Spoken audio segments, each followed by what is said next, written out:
Good morning and welcome to the new edition of Dr. Lamba's Awakening Call. We hear absolutely stunning news, and that is that the Canadian security, the safety of the nation, the security of the nation is being endangered. And the two classic examples of that are absolutely astounding. One is that the government of Canada has hired a Chinese security agency to guard 150 embassies all over the world. Nowadays, when there is a clear evidence, absolutely reliable evidence, that the Chinese companies are by and large extensions of their intelligence activities, and that is admitted in their law, in the statutes of the state and the Communist Chinese Party, that all commercial companies would have a role to play as far as intelligence gathering is concerned to hire a security agency which has clear links with Communist Party of China, PLA, and intelligence agencies is digging your grave. It is like hiring cat to guard milk. Well, you can imagine how long the milk would go untouched, untasted with a cat. You're putting the temptation in the way. Easy for any robber to come and rob you. And that comes on the back of another thing. There's a group called Five Eyes Alliance.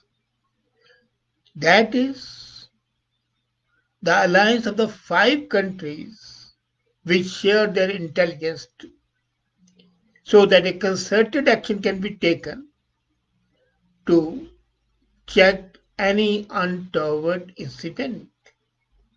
Canada is the only member of this Five Eyes Alliance that is dawdling on taking effective steps. The other four countries have taken steps and they have restricted 5G devices from Huawei, the Chinese telecommunication giant. The latest to do that was England, and they banned the equipment from the UK next generation wireless networks. Others are UK, Australia, USA, and New Zealand, all for a ban. Canada is the only country which is a signatory to this alliance, is a part and parcel of the intelligence sharing activity, and it has not dropped Huawei 5G. Does it share a concern? According to the intelligence experts, it does. But the political attitude of the government is making it not take an action. Why this willful, no, willful, shall I call it, disobedience I can't call it, but ignoring the intelligence signals, that is there. Canada's government has still not taken a decision whether to eliminate Huawei 5G suppliers from the country anytime soon.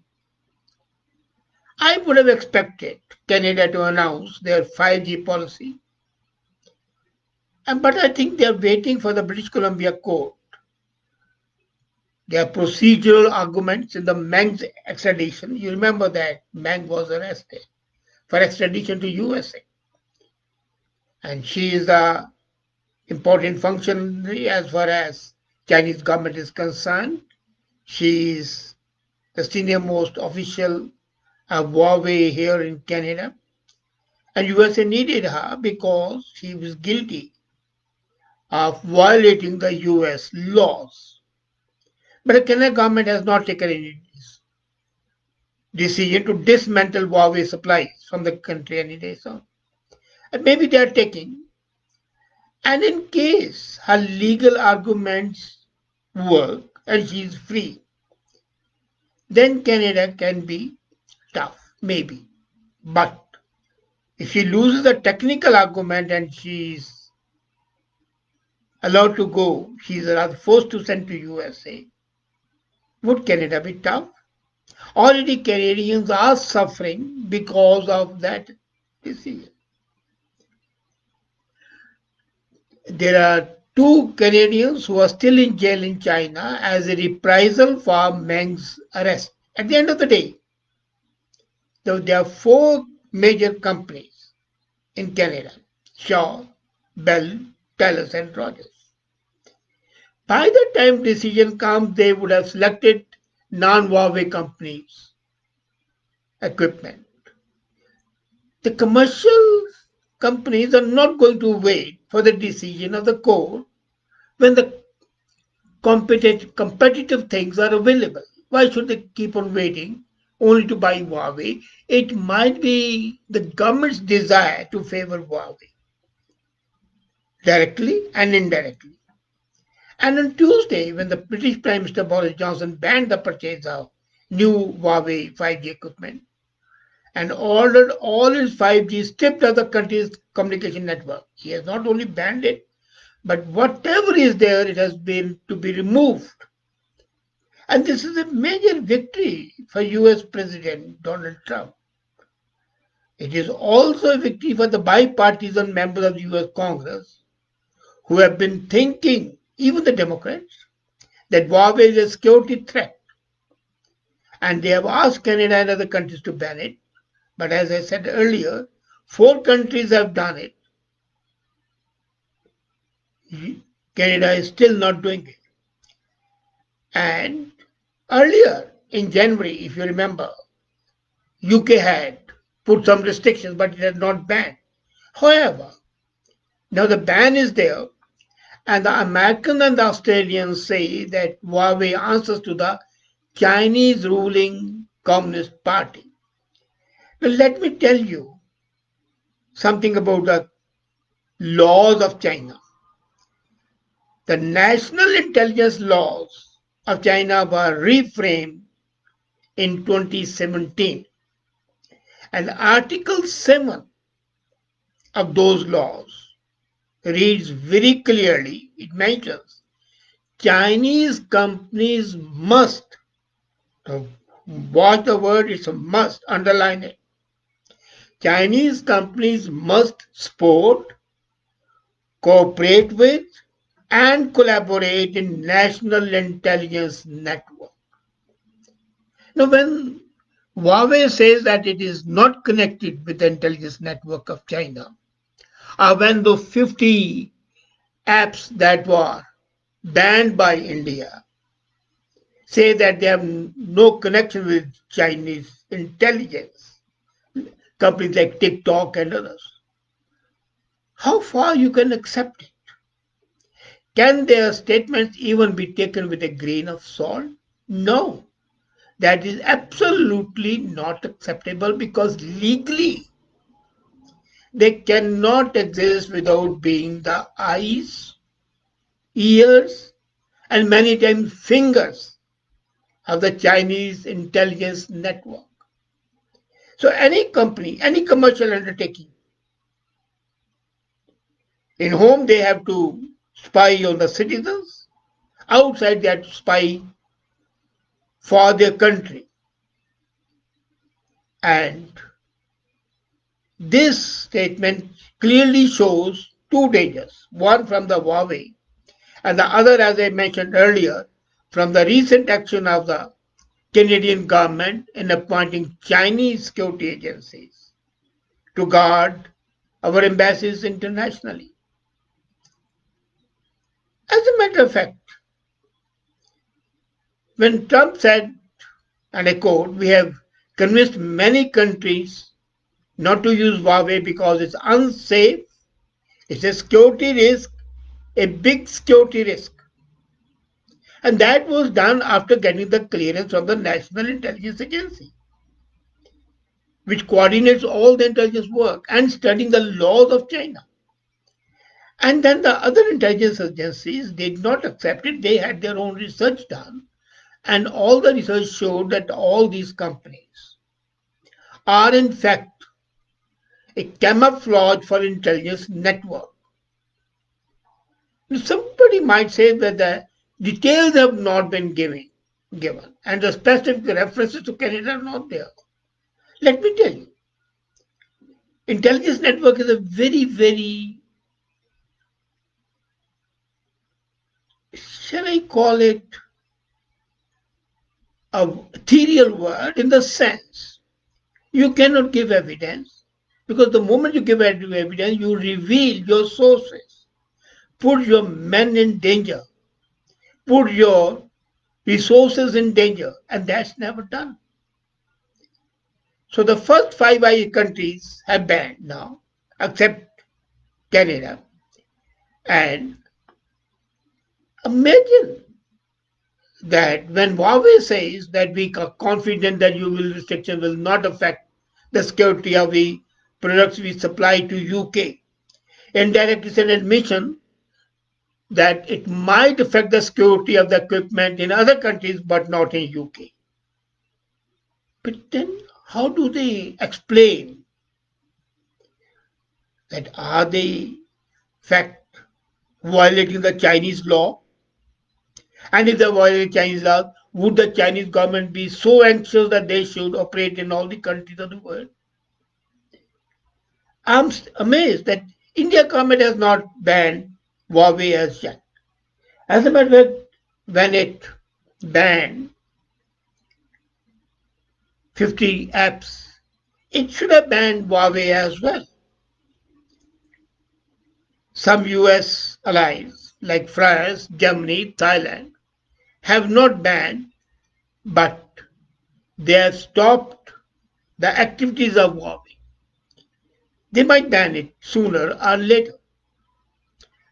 The point is whether Thailand does it or not.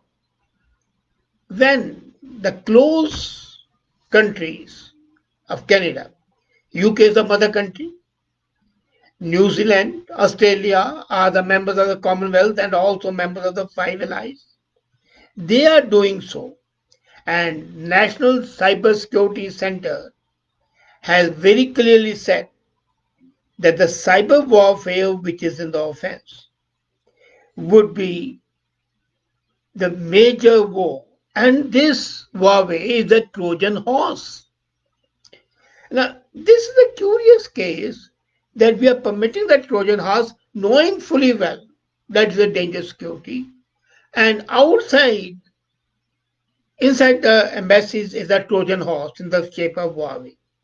Outside the perimeter, the security is by the collaborators of the robbers. The murderers are saints. Are we securing our intelligence network? Are we securing our economy? Are we securing our political future? All these things are extremely, extremely important.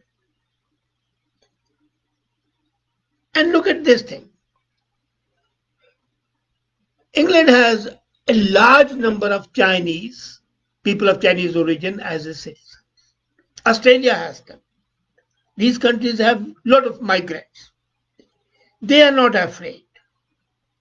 They are not feeling that if they ban Huawei, it will affect their population. Why is Canada so fearful, so scared?